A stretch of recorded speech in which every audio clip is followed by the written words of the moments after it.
You can't just leave our HOA. I'm calling the police. Delilah, the ultimate HOA Karen, was screaming in my driveway like I'd committed murder, all because I'd filed completely legal paperwork to withdraw from the homeowners association, perfectly allowed in California. To her, this was a crime. She dialed 911, sunglasses slipping, voice shrill. Officer, this man is illegally abandoning his HOA duties. Arrest him now. Sirens blared. A cruiser pulled up fast. The door opened. A tall officer stepped out, removing his sunglasses slowly. Delilah spun around with a victorious grin. Yes, officer, that's him. Arrest the... She froze, finger still pointing, mouth open, face turning white. Because the officer staring her down was Marcus, my son. The police sergeant she'd just called to arrest his own father. Dead silence. What would you do if an HOA Karen called the cops on you for something totally legal, only for your own son to show up in uniform? Let me back up and tell you how I ended up in this mess. My name's Grayson Mitchell. I'm 56, and I spent 30 years as a union electrician before retiring. Life was good until 3 years ago when my wife Sarah lost her battle with cancer. We'd bought our house in Willowbrook Estates 10 years earlier specifically because Sarah needed a quiet neighborhood during her treatments. The HOA seemed like a bonus back then. Community pool, security, well-maintained common areas. Sarah loved sitting by that pool in the evenings, watching the sunset reflect off the water. The smell of chlorine and blooming jasmine became the scent of her final peaceful moments. After she passed, the house felt too big, too quiet, too full of memories. Our son Marcus, 29 years old, police sergeant in the next county over, kept encouraging me to downsize. "Dad, you're rattling around in there like a marble in a coffee can," he'd say during our Sunday dinners, always the practical one. Marcus became a cop because he genuinely wanted to help people. Weird concept these days, right? Lives about 45 minutes away in his own jurisdiction, which turned out to be critically important later. Then, Delilah Thornwick moved in 4 years ago, and paradise became purgatory. Picture this. 52 years old, high-end real estate agent, drives a white BMW that she washes twice a week with the dedication of a monk polishing a temple. The kind of woman who measures her neighbor's grass with an actual ruler and considers it a public service. Within 6 months, she was running for HOA president on a property values and community standards platform. Translation: I'm going to make everyone's life miserable in the name of perfection.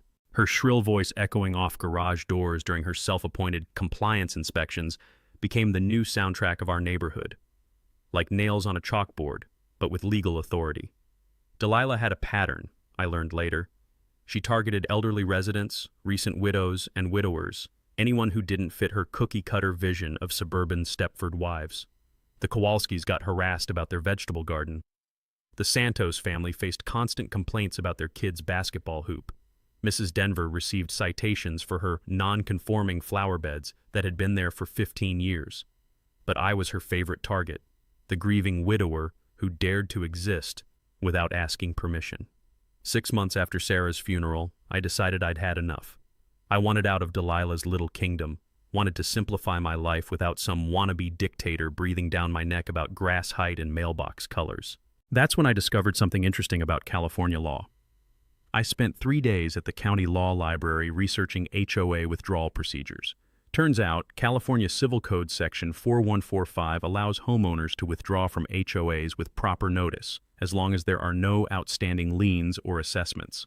Knowledge nugget: California law permits HOA withdrawal with 30-day written notice if no liens exist and proper procedures are followed. The key is knowing your state's specific requirements before assuming you're trapped forever. I followed every step perfectly. Certified mail, proper forms, 30-day notice period, everything legal and above board. Delilah's response was swift and vicious.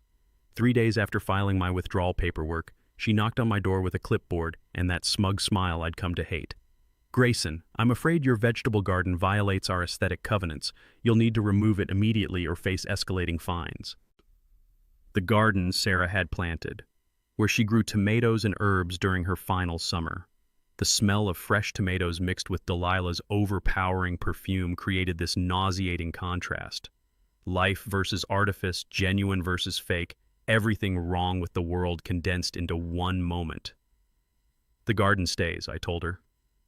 "We'll see about that," she replied, making theatrical notes on her clipboard like she was documenting war crimes. 2 weeks later, I received a certified letter demanding $2,300 in withdrawal processing fees that had never existed in our original covenants. Fees that Delilah had apparently invented during what I imagine was a very creative afternoon. Standing in my kitchen, holding that letter, I realized this wasn't going to be simple. This was war. Those fake fees were just the beginning. Within a week of that bogus $20,300 demand, Delilah escalated with the creativity of a mob accountant. She sent another certified letter claiming I owed an additional emergency assessment of $350 per month, retroactive to the day I filed my withdrawal paperwork. Apparently, leaving the HOA triggered some mystical financial penalty that existed nowhere in our original documents. I'm not a lawyer, but I know bullshit when I smell it. And this reeked worse than a fish market in August. So I did what any self-respecting retiree would do. I went digging. The county clerk's office became my second home for 3 days. Fluorescent lights buzzing overhead while I requested every HOA filing, amendment, and financial document on record. The musty smell of archived paperwork mixed with burnt coffee from the break room created this oddly comforting research atmosphere, like a library for legal rebels. That's where I met my secret weapon, Ethel Kowalski. 73 years old, retired paralegal from a downtown law firm, sharper than a box of tacks and madder than a wet hornet at Delilah's tactics. Turns out, Ethel had been quietly documenting every suspicious move our HOA president made for the past 2 years, filing everything in color-coded folders with the precision of a forensic accountant. She tried this same garbage on the Hendersons before they moved, Ethel whispered conspiratorially, sliding a manila folder across the clerk's counter. Made up fees, harassment, forced them into bankruptcy, the whole playbook. Her fingers traced through documents with practiced efficiency. But here's what she doesn't know. I spent 40 years catching lawyers who tried to bend the rules. Delilah's an amateur. That's when Ethel dropped the bombshell. From her research, she'd learned that any HOA fee increase requires 67% homeowner approval and proper county filing to be legally enforceable. If your HOA springs surprise fees on you, the smart move is demanding proof they followed legal procedures. Because most of these petty dictators skip the boring paperwork part. Guess what we discovered? Delilah's emergency assessments had never been voted on by homeowners, never filed with the county, never legally enacted, period. She'd simply invented them in her head and expected everyone to pay up out of fear. Armed with this ammunition, I filed a formal complaint with the county about illegal fee assessments and requested a full audit of HOA finances. Ethel helped me draft everything with the precision of a legal surgeon, cross-referencing statutes and citing case law like she was preparing for the Supreme Court. Then I started my own campaign, planting seeds of doubt with neighbors during casual conversations by the mailbox. Hey, did you vote on those new fees? No? Weird, neither did I. Wonder where that money's really going. The sound of doubt spreading through a neighborhood is beautiful, like dominoes falling in slow motion. But Delilah wasn't going down without a fight. 3 days after filing my county complaint, I came home from the grocery store to find my driveway empty. My heart sank faster than a stone. My 1987 Ford pickup, the classic truck I'd been restoring in memory of weekend projects with Sarah, had vanished. A neighbor ran over, breathless and furious. "Grayson, a tow truck just hauled away your Ford. The driver said it was reported as an abandoned vehicle. Can you believe that crap?" I felt my blood pressure spike like a rocket launch. The truck wasn't abandoned. It was a labor of love. I had all the registration paperwork, insurance, everything legal and proper. But Delilah had somehow convinced the city it was junk cluttering up her precious neighborhood.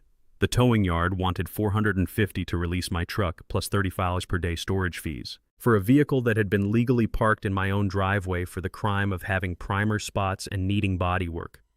Standing in that dusty tow yard, surrounded by the acrid smell of motor oil and heated metal, I handed over my credit card while the lot attendant smirked with practiced indifference. Lady said it hadn't moved in months, looked like an eyesore. City policy, you know? We just follow orders. Here's the beautiful irony that still makes me laugh. My supposedly abandoned truck started on the first turn of the key and purred like a contented kitten. Ran better than most cars rolling off the assembly line today, smoother than Delilah's lies. That $485 mistake was about to cost her a lot more than money, because now I wasn't just fighting for principle anymore. This had become deeply, personally, vindictively personal. And when you mess with a union electrician's project truck, the one that carries 30 years of Saturday afternoon memories, the smell of WD-40 and Sarah's laughter, you've crossed a line that smart people don't cross. Driving home, windows down, classic rock playing, I made a decision that would change everything. Delilah wanted to play hardball? Fine. But she'd picked the wrong retired tradesman to screw with. Time to show her what real escalation looked like. Delilah's next move was textbook dictator behavior. When you can't win on facts, attack the messenger. A week after getting my truck back, I found a cease and desist letter taped to my front door. Not delivered by mail like a civilized human being, but slapped right there for all the neighbors to see like some kind of public shaming ritual. The letter accused me of invading neighbor privacy with my security cameras and demanded their immediate removal. Now here's the thing about my cameras. I'd installed them after Sarah's jewelry went missing during an estate sale 3 months after her funeral. Nothing fancy, just basic security monitors covering my own property. They faced my driveway, my garage, my backyard, nobody else's business but mine. But Delilah had convinced herself that my perfectly legal surveillance somehow violated her constitutional right to snoop around other people's property without being recorded.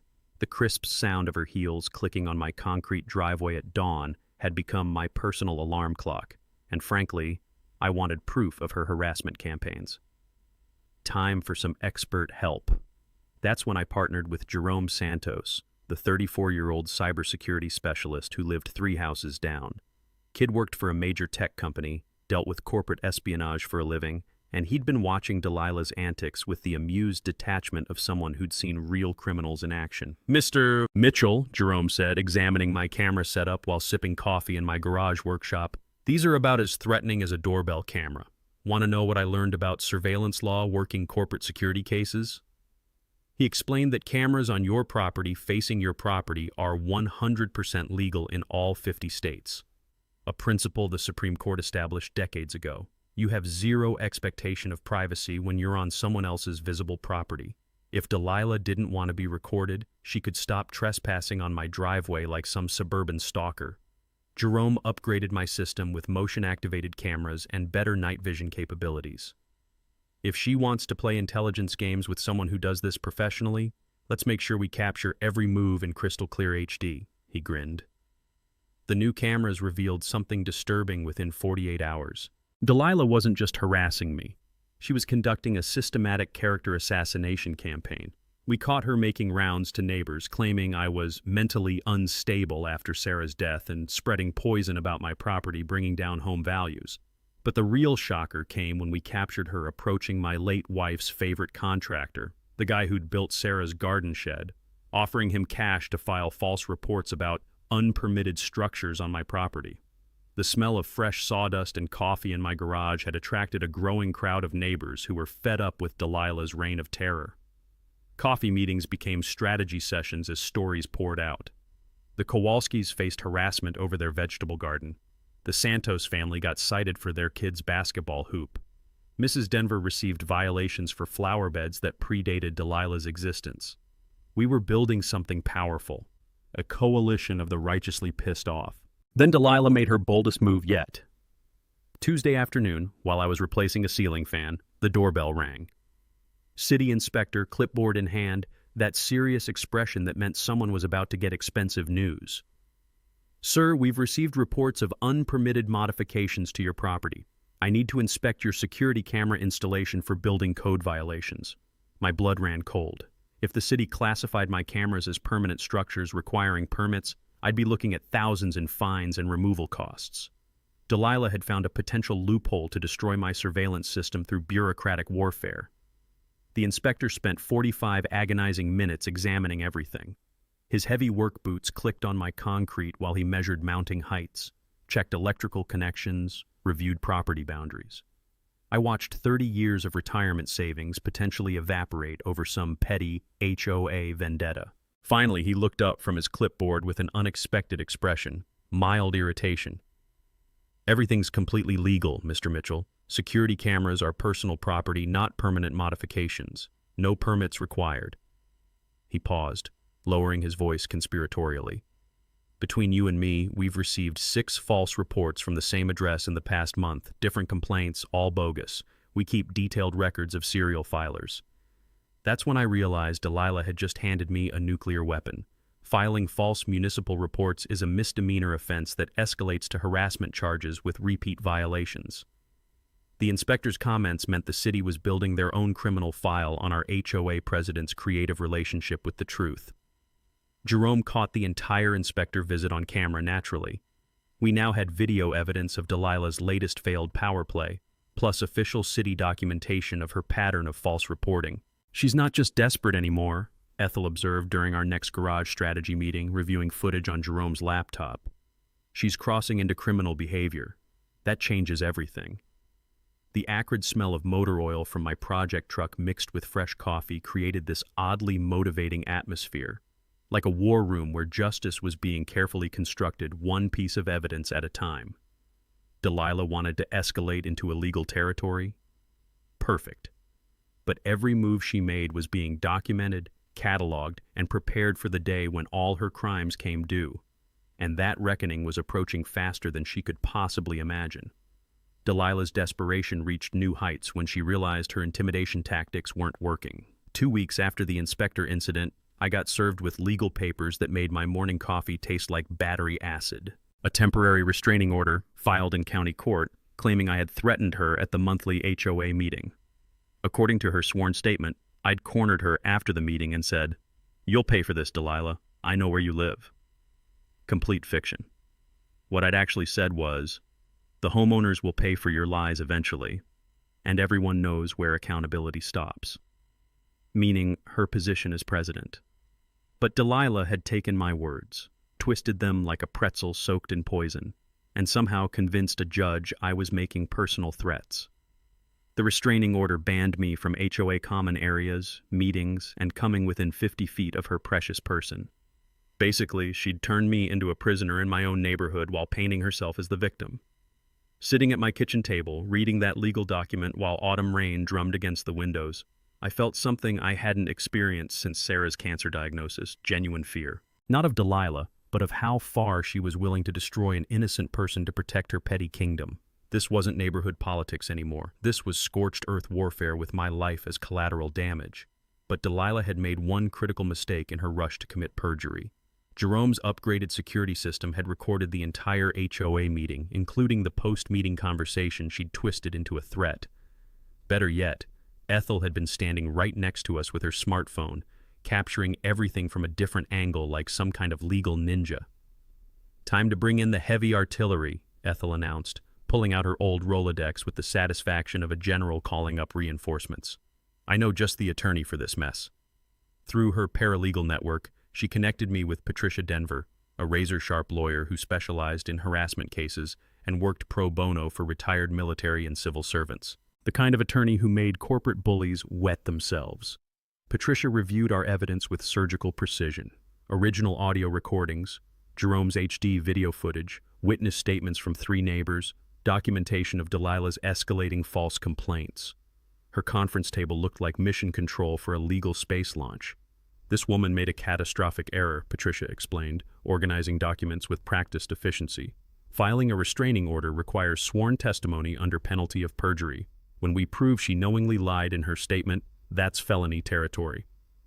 The legal system usually moves slower than continental drift, but Patricia's evidence packet accelerated everything.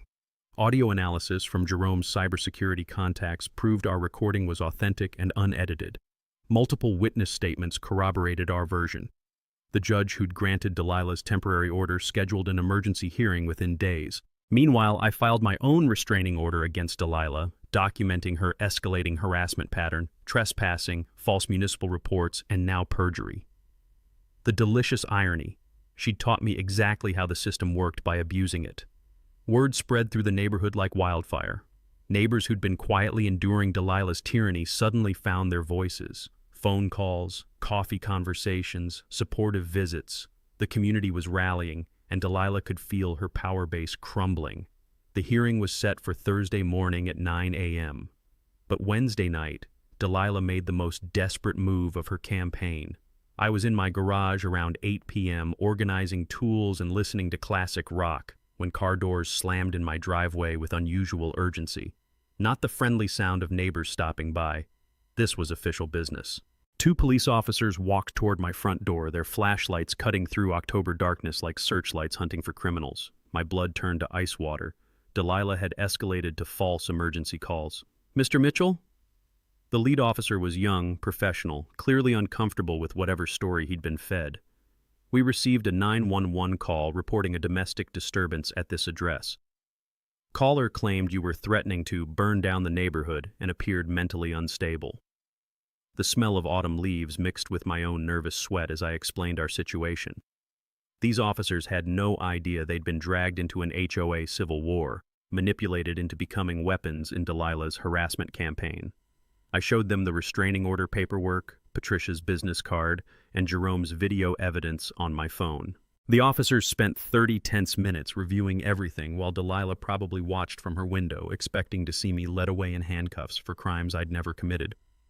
Instead, the senior officer handed me his card with an expression I recognized: professional disgust. "Mr. Mitchell, this is the 4th false report we've received about this address in 6 weeks. We'll be documenting this pattern for the district attorney. Whoever keeps making unfounded 911 calls could face felony charges for abusing emergency services and filing false reports." After they left, I sat in my kitchen drinking bourbon and staring at that business card. The taste of good whiskey couldn't wash away the bitter realization that Delilah was willing to weaponize police against a grieving widower over neighborhood politics. But she'd just committed the biggest tactical error of her war. Tomorrow's hearing wasn't just about restraining orders anymore. Patricia now had fresh evidence of Delilah making false 911 calls, abusing emergency services, and escalating her harassment into criminal territory, the kind of evidence that turns civil disputes into felony prosecutions. The sound of rain on my roof mixed with distant sirens somewhere in the neighborhood. Probably another emergency call, another genuine crisis delayed because Delilah was wasting police resources on her personal vendetta. She wanted to play in the criminal justice system? Perfect. But when you file false police reports against a man whose son carries a badge, you'd better pray your lies are bulletproof. Because tomorrow, Delilah's house of cards was about to collapse in spectacular, felonious fashion. The restraining order hearing never happened. Thursday morning, 8:30 a.m., I was sitting in the courthouse lobby with Patricia, reviewing our evidence one final time when her phone buzzed with an urgent text. She glanced at it and her face went pale. "We need to step outside, now." In the courthouse parking lot, surrounded by the crisp autumn air and the distant hum of morning traffic, Patricia pulled out a thick manila envelope that hadn't been there an hour ago. "This just came from the county auditor's office, emergency delivery." Her hands were actually shaking as she opened it. "Grayson, your HOA audit results, they're catastrophic." She spread financial documents across the hood of her Honda like she was laying out evidence of war crimes. Numbers, bank statements, invoices, all stamped with official county seals. "Your homeowners association is missing $52,000 from the reserve fund." I felt like someone had just told me gravity had been canceled. What the hell are you talking about? "It gets worse." Patricia's finger traced down a column of payments. "Delilah's consulting company, Thornwick Property Solutions, has been receiving monthly checks for services that don't exist. Landscape consulting, property management, legal advisory services, all fabricated." The smell of asphalt and car exhaust mixed with the sickening realization that I'd been fighting a war while my enemy was robbing us blind. Delilah hadn't just been harassing residents, she'd been systematically looting our community fund for 24 months. "How much exactly?" I asked, though my stomach already knew the answer would be brutal. $52,347.83. She's been billing the HOA for her own company at rates between $700 and $1,200 monthly.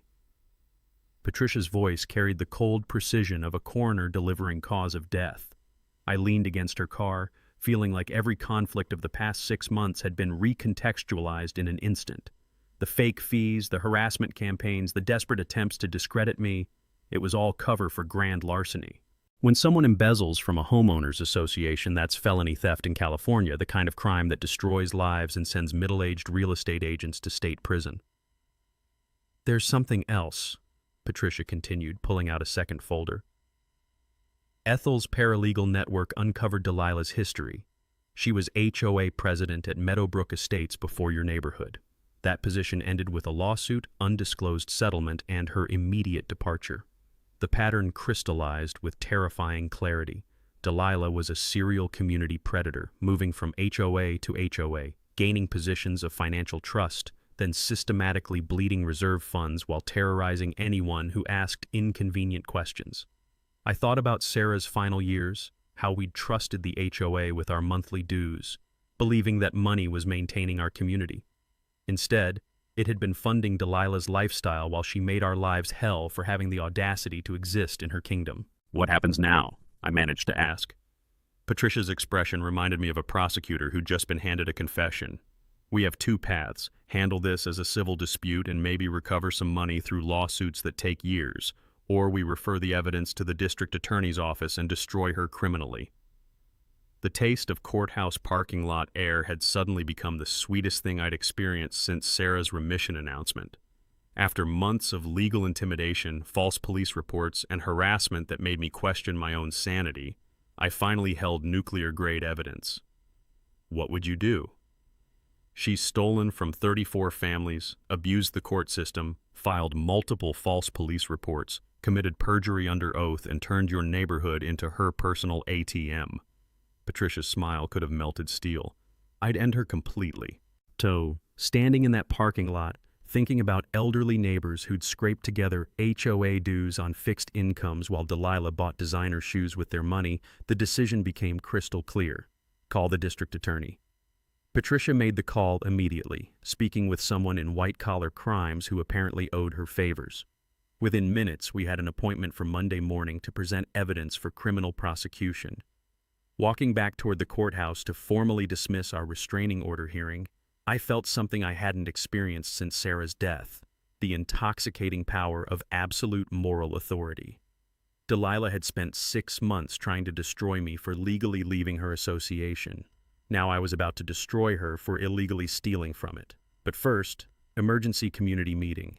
Every neighbor deserved to know their HOA president was a felony thief, and together we could ensure she never victimized another community. The sound of my footsteps on courthouse concrete felt like the march of inevitable justice. Time to let 34 families know their worst neighbor was about to become their most expensive lesson in criminal stupidity.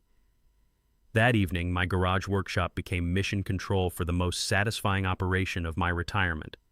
Within 4 hours of the courthouse revelation, word had spread through our neighborhood faster than gossip at a church social. My phone rang constantly. Neighbors who'd been quietly enduring Delilah's tyranny suddenly found their voices, and they were all saying the same thing. How do we destroy her legally? Jerome arrived first, laptop bag slung over his shoulder like a cybersecurity soldier reporting for duty. "Mr. Mitchell, if we're taking down a serial embezzler, let's build a case so tight she'll confess just to stop the evidence presentation." The smell of fresh coffee percolating mixed with familiar motor oil from my project truck as neighbors filed into my garage like revolutionaries planning the overthrow of suburban tyranny. Ethel brought 3 boxes of HOA documents she'd been secretly organizing for months. The Santos family contributed photos of harassment campaigns. Mrs. Denver arrived with a folder of fake violation notices that would make prosecutors salivate. "Here's our battlefield," Jerome announced, setting up his laptop on my workbench between coffee cups and evidence folders. "Delilah's running a sophisticated embezzlement operation, but she's also committed multiple felonies trying to cover it up. Each crime makes the next one easier to prosecute." His spreadsheet looked like something from a federal fraud investigation. Every stolen payment, every fabricated invoice, every dollar taken from community funds, all cross-referenced with dates, bank records, and supporting documentation that would make FBI accountants proud. "The beauty is systematic repetition," Jerome explained, clicking through screens with the efficiency of someone who'd caught corporate thieves professionally. She didn't steal impulsively. She created organized criminal enterprise over 24 months. That's RICO territory if prosecutors want to go nuclear. But we needed smoking gun evidence of active theft, not just historical records. Jerome's solution was brilliant: Covert surveillance at the HOA mailbox. Since it sat on public easement, cameras required no permits and captured legally admissible footage. Most embezzlers eventually returned to destroy evidence or steal more, and we wanted that moment in crystal clear video. The technical setup is gorgeous, Jerome said, installing equipment that looked like standard mailbox lighting. Motion-activated night vision, direct cloud upload with encrypted backup. If she tries stealing records or processing fraudulent payments, we'll have real-time felony documentation. Our master stroke was the honey trap. I'd create fake withdrawal fee payment documentation, making it appear I was finally surrendering to her illegal demands. The psychology was perfect. She'd been fighting me for months, and this apparent victory would make her careless. When she processed the fraudulent payment through her normal embezzlement channels, we'd have video evidence of active theft. It's psychologically irresistible, Ethel observed, reviewing our strategy while sipping coffee strong enough to resurrect the dead. She's so desperate to defeat you personally, she'll grab the money without thinking twice. The garage had transformed into something between NASA mission control and a prosecutor's evidence room. Financial spreadsheets covered every horizontal surface. Timeline charts replaced tool displays on pegboards, and evidence boxes were stacked with military precision that would have made Sarah proud. Around 9 p.m., Patricia arrived carrying legal documents and the predatory smile of someone who'd spent the afternoon discussing felony prosecutions with very serious people.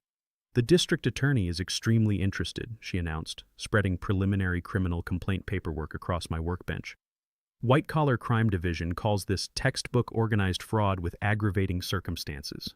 They want enough evidence to justify asking for maximum sentences. That phrase sent chills down my spine. The good kind. Maximum sentences meant Delilah wouldn't just get probation and fines. She was looking at real prison time, permanent felony record, complete destruction of her real estate license and financial future. The legal preparation required forensic precision. Financial experts calculated exact theft amounts, $52,347.83.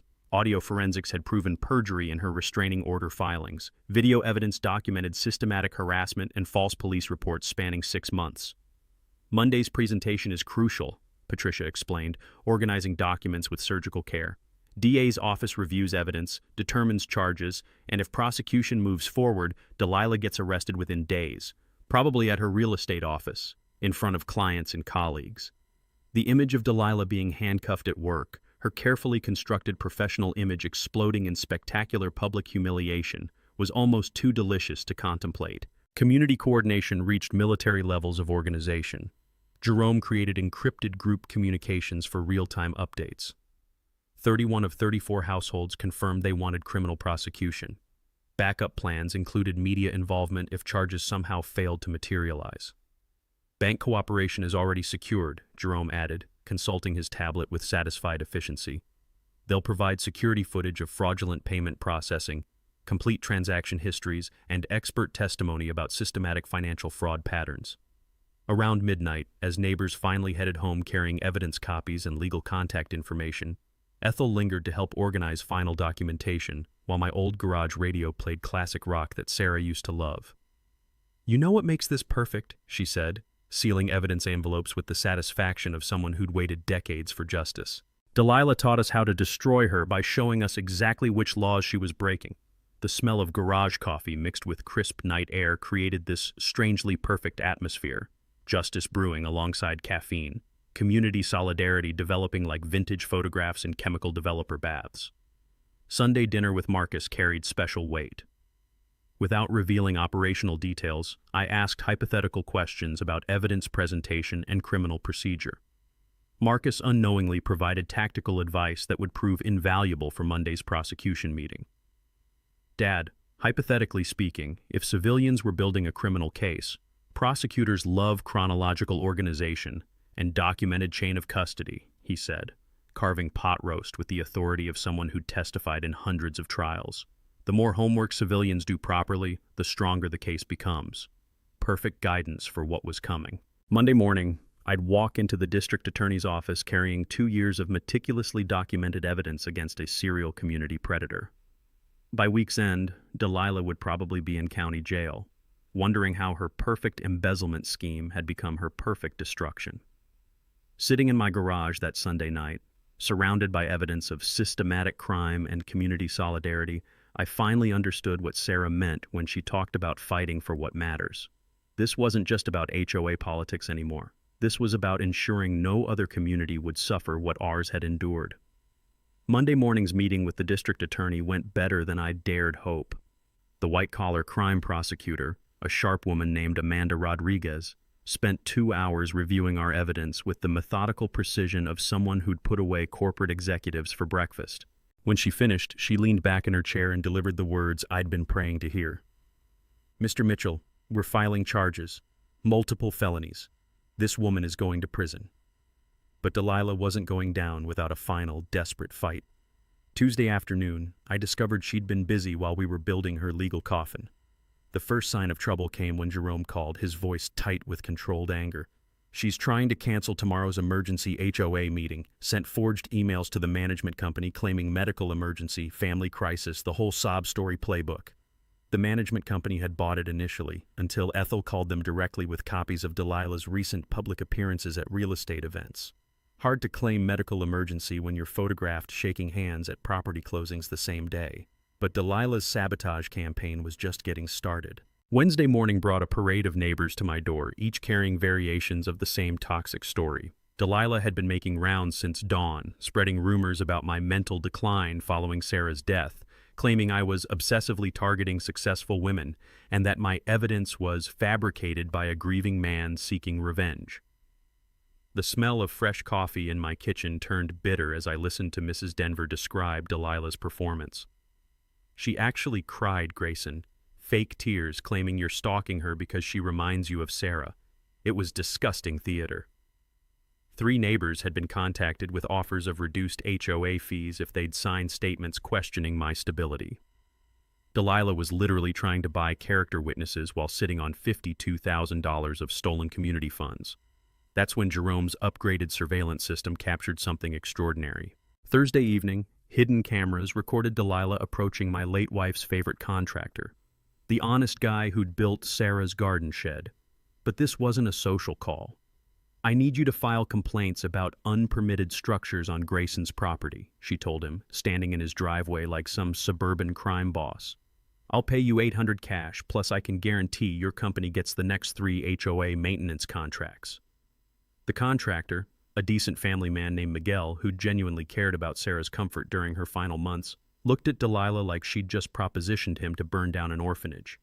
"Lady, you want me to lie to the city about a man whose wife I watched die of cancer? For money?" His voice carried the disgusted tone of someone being asked to betray basic human decency. "Think about it," Delilah pressed, apparently immune to shame. $800 now, thousands more in future contracts, all for some simple paperwork. And Miguel's response was perfect. "Get off my property before I call the police myself." Jerome had captured the entire attempted bribery on multiple camera angles, crystal clear audio, with timestamp documentation that would make federal prosecutors weep with joy. Attempted bribery is a felony regardless of whether it's accepted, and now we had Delilah committing crimes on video while already under investigation. The community response to her smear campaign was swift and brutal. Friday afternoon, my garage filled with neighbors who were no longer just frustrated. They were furious. 32 households confirmed attendance at Saturday's emergency meeting, with several families driving back from weekend trips specifically to participate in Delilah's public destruction. "She's lost her mind," observed Tom Santos, reviewing video footage on Jerome's laptop. "Offering bribes while the DA is building felony cases? That's not desperation, that's criminal stupidity." Ethel had been quietly documenting every attempted bribery, every false rumor, every illegal offer Delilah made during her final week sabotage campaign. She's adding new felony charges faster than prosecutors can write them up. It's like watching someone dig their own grave with an excavator. But the most satisfying development came Friday evening. The fake payment trap had worked perfectly. Delilah, desperate to claim victory over me, had processed my fraudulent withdrawal fee payment through her normal embezzlement channels, adding another $700 to her theft total. Bank security cameras captured her forging additional fees onto the deposit slip, while our mailbox surveillance recorded her stealing the check from HOA mail. "The evidence chain is complete," Patricia announced during our final strategy meeting. Grand larceny, organized fraud, attempted bribery, mail theft, filing false police reports, perjury, abuse of fiduciary duty. She's looking at 15 to 20 years if convicted on all counts. 20 years in state prison for a 52-year-old real estate agent meant her life was effectively over. No career, no license, no financial future. Complete personal destruction in exchange for stealing from elderly neighbors and harassing a grieving widower. The sharp click of bank security doors during evidence collection had become the sound of justice being served with compound interest. Saturday morning arrived with autumn sunshine that felt like divine approval for what was coming. In 6 hours, our entire community would gather to formally remove Delilah as HOA president while prosecutors finalized her felony charges. But first, she'd make one final, desperate move that would perfectly demonstrate why some people deserve everything that's coming to them. The taste of Saturday morning coffee had never been so satisfying, seasoned with the anticipation of watching systematic evil face systematic justice. Saturday morning's emergency HOA meeting was scheduled for 10 a.m., but Delilah's final meltdown began at dawn. My phone started ringing at 6:15 with the first of what would become a dozen frantic calls from neighbors. Delilah had launched a social media blitz that made her previous desperate moves look like amateur hour. "Grayson, you need to see this," Jerome said, his voice tight with disbelief. "She's created fake Facebook accounts and she's posting lies faster than we can screenshot them." I threw on clothes and drove to Jerome's house where his home office had transformed into a digital forensics laboratory. 3 monitors displayed a nightmare of fabricated social media posts, all targeting me with escalating accusations. The first fake account, Concerned Willowbrook Neighbor, posted doctored photos claiming I'd damaged community property during violent outbursts. The images were obviously manipulated. My truck digitally placed at locations I'd never visited, timestamps altered to match her fictional narratives. "She's not just lying anymore," Jerome observed, tracing IP addresses with the efficiency of someone who'd caught corporate hackers professionally. "This is systematic defamation designed to destroy your reputation before the meeting." A second fake account, Neighborhood Safety Watch, claimed I'd been stalking elderly residents and making threats against women living alone.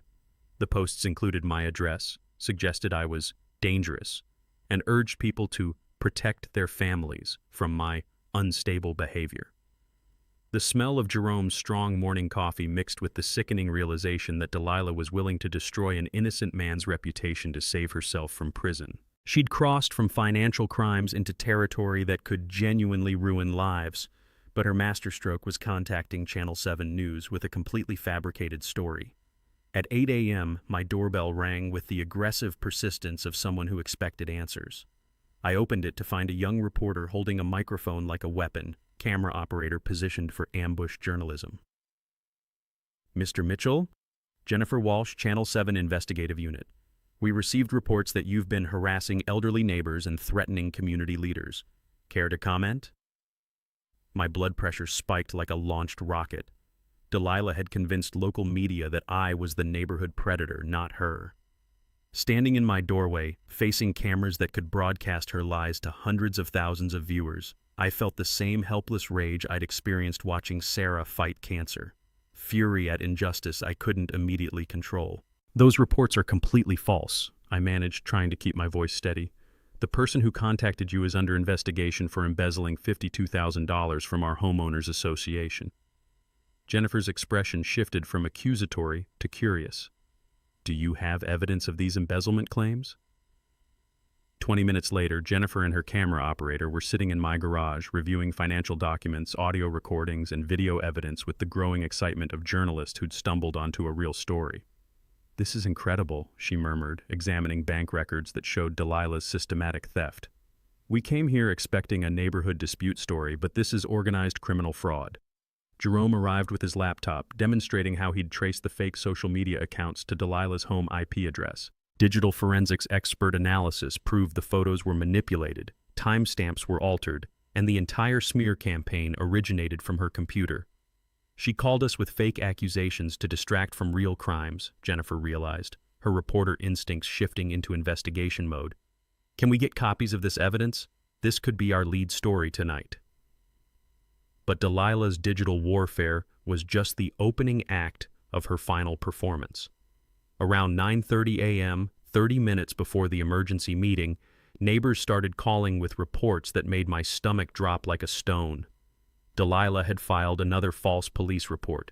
This time, she'd claimed I'd violated the restraining order by lurking near her property with surveillance equipment and threatening to burn down her house. According to her 911 call, I was armed and dangerous and posed immediate threat to community safety. The irony was perfect in its cruelty. While I'd been in Jerome's house reviewing evidence of her crimes, she was telling police I'd been stalking her from impossible locations. But this false report would be her final mistake. The responding officers were the same ones who documented her pattern of fraudulent emergency calls over the past month. When they reviewed security footage showing my truck parked in Jerome's driveway during the alleged stalking incident, their professional patience finally snapped. "Mr. Mitchell," the senior officer explained, standing in my driveway while neighbors gathered for the meeting. "This is the 7th false report she's filed about you. The district attorney wants to add multiple counts of filing false police reports and abuse of emergency services to her existing charges. 7 false 911 calls in 6 weeks. Each one wasting police resources, endangering genuine emergency response, and terrorizing an innocent man for the crime of exposing her theft." Walking toward the HOA clubhouse at 9:55 a.m., surrounded by 32 determined neighbors and followed by Channel 7 news cameras, I felt something I hadn't experienced since Sarah's final remission. The absolute certainty that justice was about to be served perfectly. Delilah's social media smear campaign had backfired spectacularly.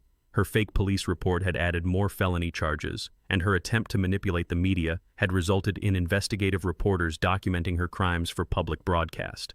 The metallic taste of autumn air mixed with the sweet anticipation of watching someone who'd terrorized an entire community finally face the consequences of systematic evil.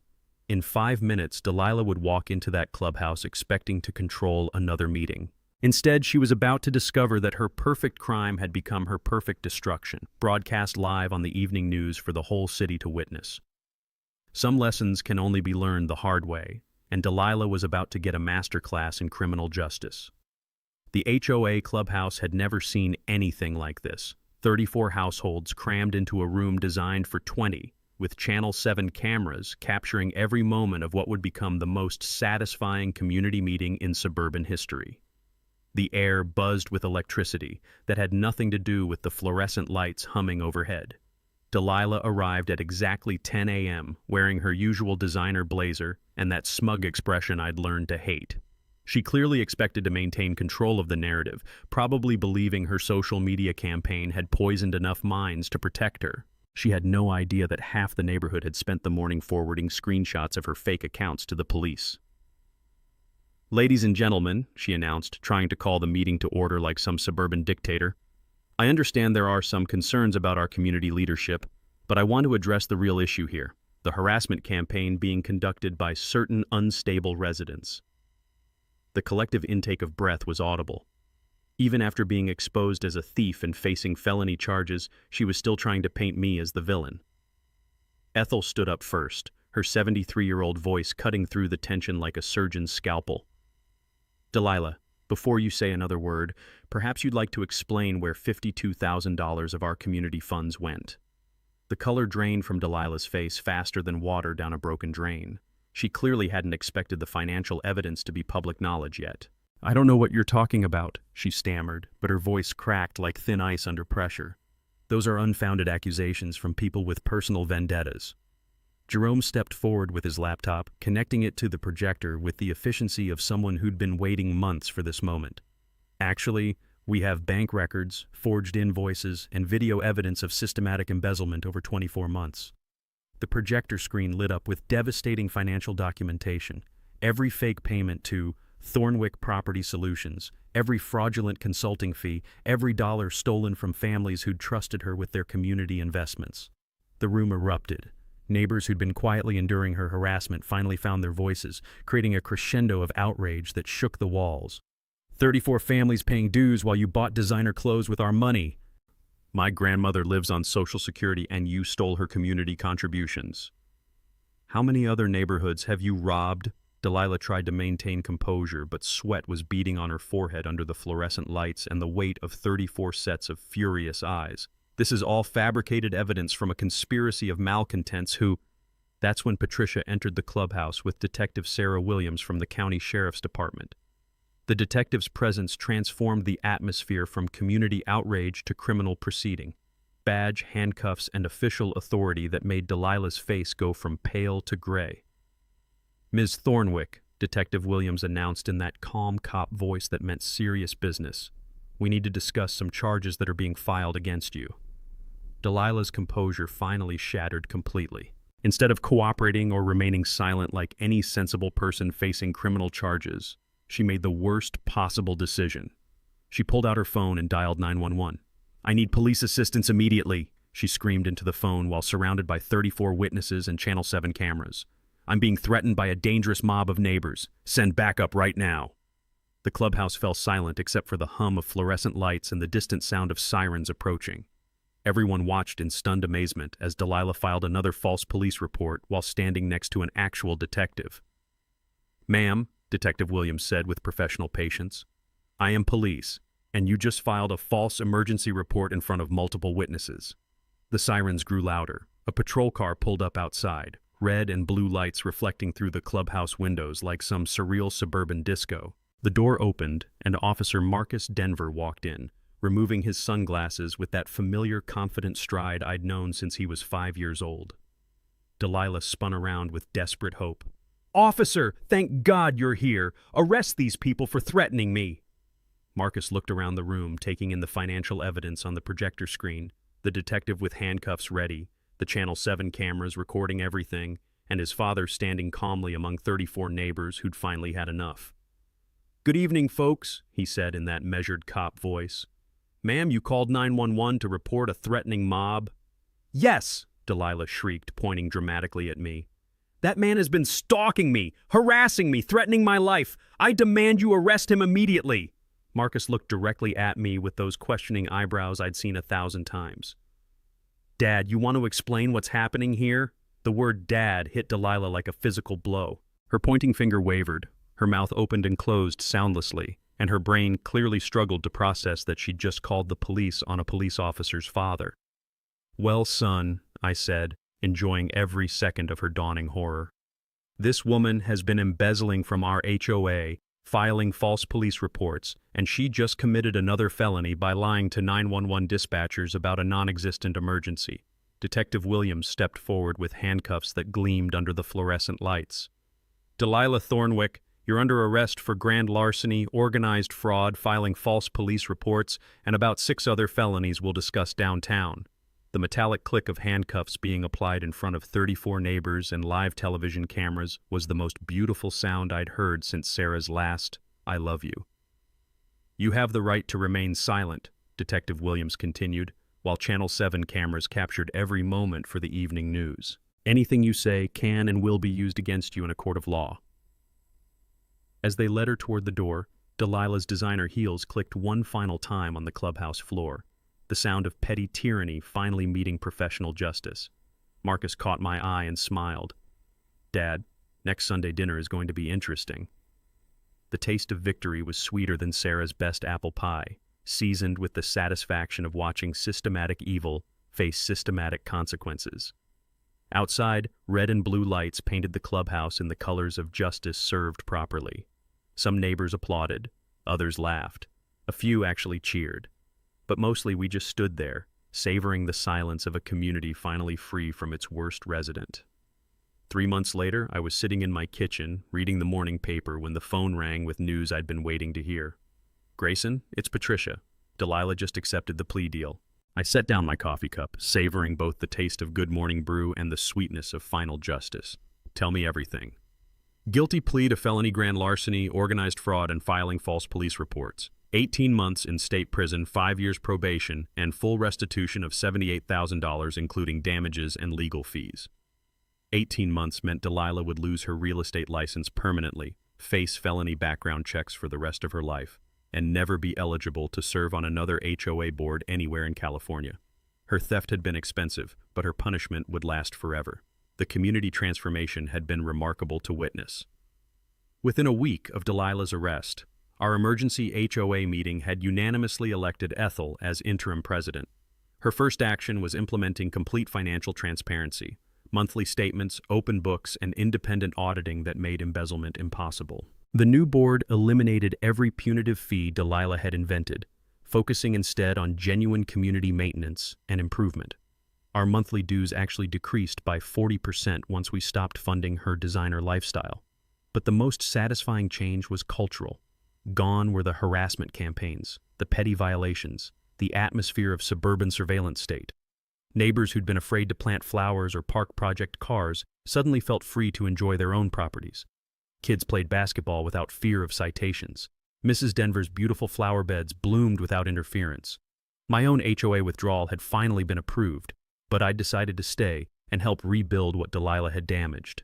Turns out, fighting systematic evil creates bonds stronger than any homeowners association contract. Marcus had been quietly proud of how the whole situation resolved.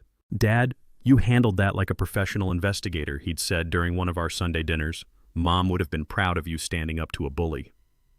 The community established the Sarah Mitchell Memorial Scholarship using recovered embezzlement funds, providing annual awards for local students studying public service, social work, or criminal justice. Sarah would have loved knowing that her memory was helping young people build careers protecting others.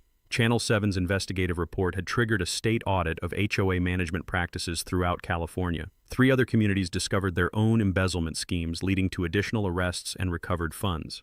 Sometimes one person's fight for justice creates ripple effects that protect thousands of others. The practical lessons were clear. HOA withdrawal laws vary by state, so research thoroughly before filing. Document every interaction with timestamps and recordings. Financial transparency is every homeowner's legal right, and you should demand detailed accounting whenever something seems suspicious. False police reports carry serious felony penalties in most jurisdictions. But the personal lessons went deeper. After Sarah's death, I'd felt powerless against forces beyond my control. Cancer, grief, loneliness, and then Delilah's systematic harassment. Fighting back had given me purpose again, connected me with neighbors who became genuine friends, and proved that ordinary people can defeat corruption when they work together. The smell of fresh herbs from our new community garden mixed with coffee from my kitchen window as I finished reading Patricia's email with final legal details. $78,000 in recovered funds, plus the satisfaction of knowing Delilah would spend the next year and a half in state prison contemplating the expensive consequences of stealing from elderly neighbors. My phone buzzed with a text from Jerome. "Mr. Mitchell, contractor tried to overcharge Mrs. Denver for roof repairs. Told him we keep detailed records now. He suddenly found a more reasonable price." Some battles teach entire communities how to fight back against predators. But that's a story for next week. The morning sun streaming through my kitchen window felt like approval from above. Sarah's quiet satisfaction that her stubborn husband had finally learned to fight for what matters most: community, justice, and protecting people who can't always protect themselves. I raised my coffee cup in a toast to an empty kitchen that somehow felt full of possibilities. Here's to David B.